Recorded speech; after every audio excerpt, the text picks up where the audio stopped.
Hello student, welcome back my YouTube channel. तो आज का ये वीडियो काफ़ी ज़्यादा इम्पोर्टेंट होने वाला है आपके क्लास 12 के एग्ज़ाम के लिए। काफ़ी दिनों के बाद ये वीडियो शूट हो रही है। आपको पता है कितना सारा इंतज़ाम सुधारने में काफ़ी सारा टाइम लगता है। तो आज की जो वीडियो है काफ़ी ज़्यादा इम्पोर्टेंट है और परीक्षाओं में ये प्रश्न काफ़ी ज़्यादा पूछा भी जाता है। तो आपको एक बार इसे समझ लेना है, बस ज़्यादा नोट वोट कुछ नहीं करना है, आपको सिर्फ समझ लेना है। मैं आपको समझाऊंगा अच्छी तरह से। सिर्फ आपको थोड़ी सी बातें होती हैं, 2 या 4 जो इम्पोर्टेंट होती हैं वही आपको ध्यान में रखनी होती हैं। देखिए, वर्णनधता क्या होता है, जो कहाँ से लिया गया है, वंशागत और विविधता के सिद्धांत चैप्टर से लिया गया है। देखिए, मैं आपको दिखाना चाहता हूँ, यदि आप साफ साफ देख पा रहे होंगे तो यहाँ पर लिखा हुआ है वर्णनधता और आगे लिखा हुआ है कि जो हीमोफीलिया है, ये भी मैं आपको आगे बताऊंगा। जब तक आपको मैं वर्णनधता के बारे में बता देता हूँ। देखिए, ये जो डिजीज होती हैं यहाँ पर आपको दी जाती हैं क्लास 12 एग्जाम के लिए, तो ये काफ़ी ज़्यादा इंपॉर्टेंट होती हैं और यही परीक्षाओं में पूछी जाती हैं। देखिए, ये प्रश्न यहाँ नहीं पूछा जाएगा, यहाँ तो पूछा ही जाएगा क्लास 12 में, लेकिन जो आगे बीएससी के एग्जाम आते हैं, यदि आप बीएससी करेंगे, यदि आप अदर कोई एग्जाम देंगे, तो ये भी काफ़ी ज़्यादा इंपॉर्टेंट होता है। तो देखिए, क्या होता है वर्णनधता, काफ़ी ज़्यादा इंपॉर्टेंट है। इसको हम इंग्लिश में कलर ब्लाइंडनेस कहते हैं। कलर का क्या मतलब होता है, रंग और ब्लाइंडनेस यानी रंग दिखाई नहीं देता है। तो कौन सा रंग नहीं दिखाई देता है, इससे जो ग्रसित व्यक्त होता है कि लाल और हरे रंग में पहचान नहीं होती है। मैं आपको एक चित्र दिखा दे रहा हूँ, ठीक है, उसमें आप बताइए कि इसमें क्या लिखा हुआ है। ठीक है, बताइए इसमें क्या लिखा हुआ है। यदि आपने बता दिया तो आपको वर्णनधता रोग नहीं है। यदि आपने नहीं बता पाया तो समझ लीजिए आपको वर्णनधता हो सकता है। ठीक है, तो देखिए, बताइए और कमेंट करके बताइए कितना लिखा हुआ है। ठीक है, तो जो वर्णनधता से ग्रसित व्यक्त होता है उसे क्या नहीं दिखाई देता है, लाल और हरा रंग में पहचान नहीं वो कर पाता है। लाल कौन सा है और हरा कौन सा है वो उसमें बता नहीं पाता है कि ये कौन सा लाल है और कौन सा हरा है। ठीक है, तो इतनी बात आपको पता होनी चाहिए, ये मेन पॉइंट है। ठीक है, तो वर्णनधता से जो ग्रसित व्यक्त होता है वो इसे हम इंग्लिश में कलर ब्लाइंडनेस कहते हैं और लाल तथा हरे रंग में पहचान नहीं कर पाता है। और इसकी जो खोज थी वो किसने की थी, वैज्ञानिक हॉर्नर ने 1876 ईस्वी में की थी। तो ये भी काफ़ी ज़्यादा पॉइंट इम्पोर्टेंट होता है कि जिस चीज़ के बारे में हम पढ़ रहे हैं तो उस चीज़ के बारे में हमें थोड़ी सी खोज के बारे में भी पता होना चाहिए, किसने इसकी खोज की थी। तो इसका जो इम्पोर्टेंट पॉइंट है, हॉर्नर, वैज्ञानिक जो हॉर्नर थे उन्होंने 1876 ईस्वी में इसकी खोज की थी। और एक पॉइंट यहाँ पर और भी इम्पोर्टेंट है। देखिए, यहाँ पर 4-5 पॉइंट लिखे हुए हैं, ये काफ़ी ज़्यादा इंपॉर्टेंट है। आप कह रहे हो कि ये बहुत थोड़ा सा लिख दिया है, थोड़ा सा नहीं है, यही काफ़ी ज़्यादा इंपॉर्टेंट है। और देखिए, वर्णनधता जो रोग है इसका जो जीन होता है वो कौन से लिंग गुणसूत्र पर स्थित होता है। मानव में कितने लिंग गुणसूत्र पाए जाते हैं, देखिए XY ये किसमें हो गए, नर में, और XX ये किसमें हो गए, मादा में। तो मानव में 1 जोड़ी लिंग गुणसूत्र पाए जाते हैं और 22 जोड़ी क्या पाए जाते हैं, ऑटोसोम्स पाए जाते हैं। ठीक है, तो ये बात आपको पता होनी चाहिए, मैं आपको आगे बताऊंगा। ये क्या है, ये लिंग गुणसूत्र हैं यानी सेक्स क्रोमोसोम, ये भी लिंग गुणसूत्र हैं। ठीक है, ये मादा और ये नर के हैं। ओके, तो देखिए यहाँ पर बताया गया है कि जो वर्णनधता का जीन होता है, वर्णनधता का जो जीन होता है, वर्णनधता को हम किससे प्रदर्शित करते हैं, C से डिनोट करते हैं यानी C से प्रदर्शित करते हैं। तो वर्णनधता का जो जीन होता है, ये वाला C, ये कौन से लिंग गुणसूत्र पर उपस्थित होता है, X लिंग गुणसूत्र पर उपस्थित होता है या Y लिंग गुणसूत्र पर उपस्थित होता है, तो ये आपको बताना है। तो वर्णनधता का जो जीन होता है C, ये कौन से लिंग गुणसूत्र पर उपस्थित होता है, तो ये X लिंग गुणसूत्र के ऊपर उपस्थित होता है। देखिए, X लिंग गुणसूत्र के ऊपर उपस्थित होता है उसका जीन, वर्णनधता का जीन। ओके, तो ये भी आपको पॉइंट अच्छी तरह से पता होना चाहिए। अगला है, ये अनुवांशिकी है। अनुवांशिक का क्या मतलब होता है, अनुवांशिक का मतलब होता है ये माता पिता से संतानों में जाता है। जो वर्णनधता रोग है ये कैसा है कि जो माता पिता होते हैं यदि उनमें ये रोग होगा वर्णनधता, तो संतानों में भी ये जाता है वर्णनधता रोग। ठीक है, तो इससे हम क्या कहते हैं, अनुवांशिकी कहते हैं। तो ये भी आपको पॉइंट अच्छी तरह से पता होना चाहिए। अब हम बात करते हैं, देखिए अब हम बात करते हैं यहाँ पर जो लिंग गुणसूत्र हैं वो किस तरह से रखे गए हैं। देखिए, देखिए जो सामान्य पुरुष होता है, सामान्य जो नर होता है, उसमें देखिए किस प्रकार से, उसमें तो एक्स वाई होता है, ठीक है। जो सामान्य नर होता है वो एक्स वाई होता है। अभी मैं आपको इसका क्रॉस करके दिखाऊंगा कि सामान्य जो नर है और बाघ स्त्री, इसका विवाह करा दिया जाता है तो किस प्रकार की संतानें प्राप्त होती हैं, किस तरह से ये रोग संतानों में जाता है, वो हम देखेंगे, जो कि अनुवांशिकी कहलाता है। अभी रुकिए, देखिए जो सामान्य नर होता है उसका जो लिंग गुणसूत्र होते हैं वो किस प्रकार से होते हैं, एक्स वाई के होते हैं, ठीक है। नॉर्मल होते हैं एक्स वाई, इसमें कोई सा रोग नहीं होता है, स्वस्थ होते हैं बिल्कुल। और जो ग्रसित नर होते हैं, इससे ग्रसित होते हैं बर्णधता रोग से, जो ग्रसित नर होते हैं उसमें कैसा लिंग गुणसूत्र होता है, एक्स के ऊपर वर्णधता का जीन उपस्थित होता है, एक्स लिंग गुणसूत्र के ऊपर वर्णधता का जीन उपस्थित होता है तो वो ग्रसित नर हो जाता है। किससे, वर्णधता से। आपको मैंने यहाँ पर बताया था कि एक्स लिंग गुणसूत्र पर इसका जीन उपस्थित होता है, किसका, वर्णधता का। तो आप यहाँ पर देख सकते हो कि एक्स लिंग गुणसूत्र के ऊपर इसका जीन उपस्थित है तो ये ग्रसित नर हो गया है, ठीक है। और जो सामान्य स्त्री होती है, सामान्य जो मादा होती है, उसमें कैसा लिंग गुणसूत्र होता है, एक्स एक्स होता है। जैसे नर में था एक्स वाई नॉर्मल, और जैसे ही इस सामान्य स्त्री में है एक्स एक्स। और जो ग्रसित स्त्री होती है, ग्रसित का मतलब होता है कि वर्णधता से जो ग्रसित स्त्री होती है उसका जो जीन है वर्णधता का, वो दोनों लिंग गुणसूत्र पर उपस्थित होता है, दोनों लिंग गुणसूत्र के ऊपर, क्योंकि यहाँ पर एक्स एक्स है, ठीक है। और पुरुष में क्या था, सिर्फ एक ही एक्स था, इसीलिए एक एक्स लिंग गुणसूत्र पर इसका जीन उपस्थित है। और ग्रसित स्त्री में एक्स एक्स दो है तो दोनों के ऊपर क्या उपस्थित है, वर्णधता का जीन उपस्थित है, कौन सा, सी। ओके, सी से प्रदर्शित करते हैं तो सी लिखेंगे। और जो बाहक स्त्री होती है, कैरियर, इसे इंग्लिश में क्या कहते हैं, कैरियर स्त्री कहते हैं, ठीक है। तो देखिए कैरियर जो स्त्री होती है उसका लिंग गुणसूत्र कैसे उपस्थित होता है, तो देखिए जो कैरियर स्त्री होती है उसका जो वर्णधता का जो जीन होता है वो किस प्रकार से उपस्थित होता है, सिर्फ एक ही एक्स लिंग गुणसूत्र के ऊपर उपस्थित होता है। जो वर्णधता का जो जीन है सी वाला, ये कहां पर उपस्थित होता है, बाघ स्त्री में एक्स लिंग गुणसूत्र पर उपस्थित होता है, सिर्फ एक ही एक्स लिंग गुणसूत्र के उपस्थित होता है वर्णधता का जीन, ठीक है। तो ये भी आपको पॉइंट अच्छी तरह से पता होना चाहिए, ठीक है। तो चलिए अब हम देखते हैं, इनका क्रॉस कराते हैं किस तरह से ये संतान जो होती है वो इससे ग्रसित हो जाती है। तो देखिए किस तरह से ये अनुवांशिकी का कार्य करता है। देखिए यहाँ पर एक पॉइंट में लिख दे रहा हूं, अच्छी तरह से समझिए इसे। देखिए यदि हम सामान्य स्त्री और देखिए सामान्य नर और ग्रसित स्त्री का विवाह करा के देखते हैं, फिर और भी हम क्रॉस कराएंगे। देखिए ये क्या है, सामान्य नर हमने बना दिया है, और क्या है, ग्रसित स्त्री। ओके, देखिए सामान्य नर का क्या होता है, एक्स वाई, ठीक है। ग्रसित नर, ग्रसित जो स्त्री है इसका क्या है, एक्स के ऊपर क्या उपस्थित है, वर्णधता का जीन उपस्थित है, ठीक है। अब हम इसको अलग कर लेंगे, एक्स यहाँ पर, वाई यहाँ पर कर देंगे, इसको हमें अलग करना पड़ता है, या आप डायरेक्ट भी लिख सकते हो। ओके, अब हम इसमें क्या कराएंगे, क्रॉस कराएंगे। देखिए इस तरह से क्रॉस होता है, ये क्रॉस काफी ज्यादा सिंपल होता है, आपको अच्छी तरह से समझ में आ जाएगा। इस तरह से देखिए बनाना है, आप समझ सकते हो, ठीक है। एक्स एक्स को यहाँ पर लिख लेंगे एक्स वाई, ठीक है, ये वाला यहाँ पर, और इसको यहाँ पर लिखेंगे,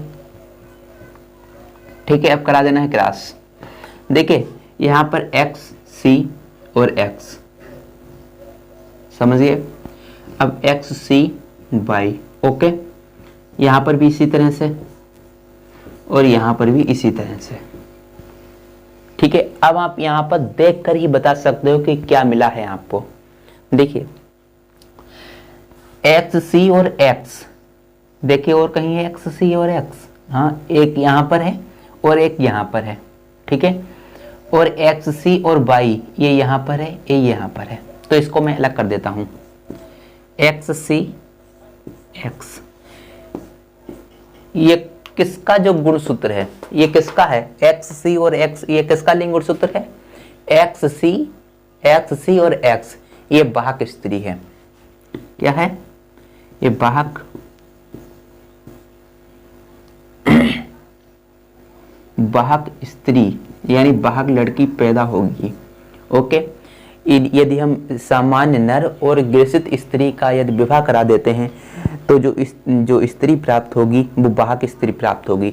और स्त्रियां इतनी कितनी हैं, 50% हैं, 50% है, XCX XCX, तो 50% ये और 50% ये। अगला क्या है, XCY। ये जो लिंग गुणसूत्र है ये कहाँ पर उपस्थित है, XC और Y, XC और Y, ये ग्रसित नर है। ठीक है, किससे ग्रसित है, बड़नधता रोग से ग्रसित है, बड़नधता रोग से ग्रसित है। कहाँ पर लिखा हुआ है, XC और Y, XC और Y, X के ऊपर बड़नधता का जीन उपस्थित है। ठीक है, तो ये ग्रसित नर है, ग्रसित नर, तो इसमें ग्रसित नर होगा यानी ग्रसित लड़का पैदा होगा और यहाँ पर ग्रसित वाहक लड़की पैदा होगी। ठीक है, तो यहाँ पर क्या है, 50% ये और 50% ये। ठीक है, तो 50% वाहक स्त्रियां भी बन सकती हैं यानी लड़कियां भी, और 50% क्या होते हैं, ग्रसित नर भी हो सकते हैं। ठीक है, देखिए सामान्य नर और ग्रसित स्त्री से किस तरह से ये क्या क्रॉस होता है, किस तरह से क्या ये संतान में जाता है, मैंने आपको बता दिया है। देखिए ये किस तरह से संतान में जाता है, मैंने इसका क्रॉस कराया। ठीक है, सामान्य जो पुरुष होता है इसका X निकाला, यहाँ पर XY यहाँ पर निकाल लिया। ठीक है, जो ग्रसित स्त्री होती है XC XC दोनों पर बड़नधता का जीन उपस्थित होता है, यहाँ पर लिख दिया। XX यहाँ पर यदि हम क्रॉस कराएंगे तो इसी तरह से कराएंगे ना, XC XC XC X। ठीक है, और XC Y यहाँ पर ले लेंगे, XC यहाँ से और X यहाँ से, XC यहाँ से और Y यहाँ से। ओके, तो ये तो सिंपल सी बात है, आपको पता होनी चाहिए। और देखिए जो XCX है ये किसका लिंग गुणसूत्र है, XCX जो है, देखिए XCX ये वाहक स्त्री है यानी वाहक लड़की है, तो वाहक लड़की यहाँ पर है। ठीक है, और ये ऐसे जो लिंग गुणसूत्र हैं वो कितने हैं, XCX, ये 2 लिंग गुणसूत्र हैं। ठीक है, तो 50% क्या होंगी, वाहक लड़की पैदा होंगी। ठीक है, जो रोग को फैलाएंगी आगे। और XC और XY, XCY और XCY ये 2 मैच कर रहे हैं, तो XCY कहाँ है, XCY यहाँ पे है, तो ये ग्रसित नर है। ठीक है, तो ग्रसित लड़का पैदा होगा। देखिए एक बार मैं आपको थोड़ा सा अलग क्रॉस करा के दिखा देता हूं ताकि आप अच्छी तरह से समझ पाए। देखिए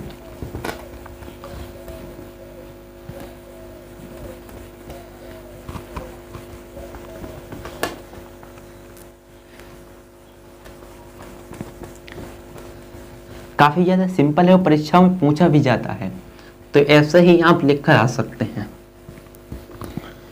पूरा का पूरा नंबर आपको दिया जाएगा यदि आप इसी तरह से लिखेंगे।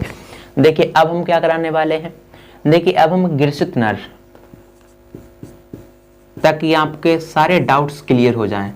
देखिए ग्रसित नर और वाहक स्त्री का यदि हम विवाह करा देते हैं,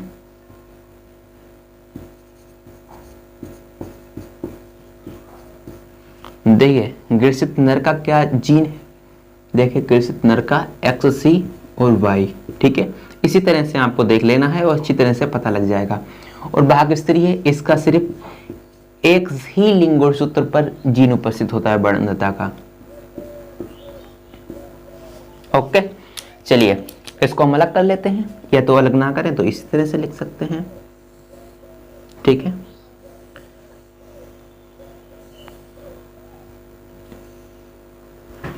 ओके, यहां पर XC लिखेंगे और Y यहां पर लिखेंगे, XC यहां पर और XC यहां पर।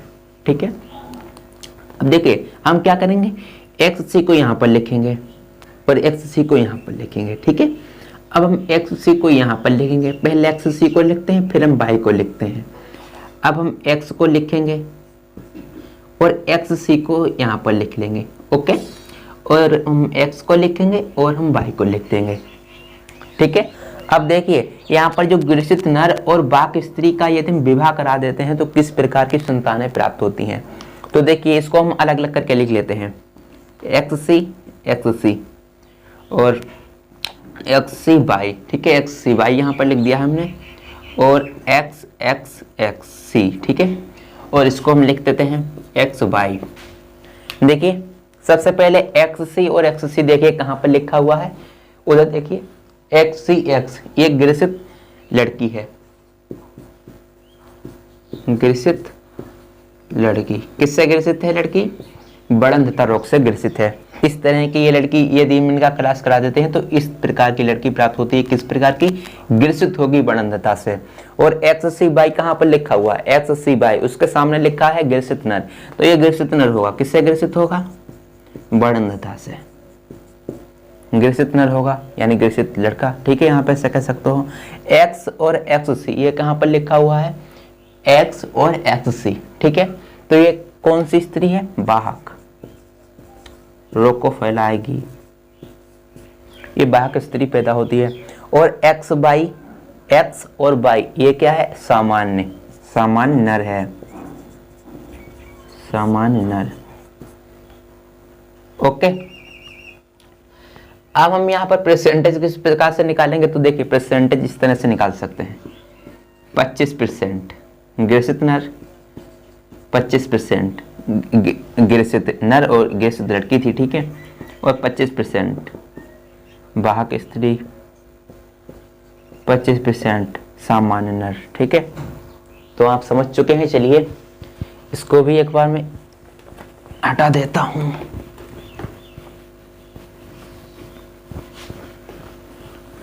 ये भी आप एग्जाम्पल अच्छी तरह से समझ चुके होंगे।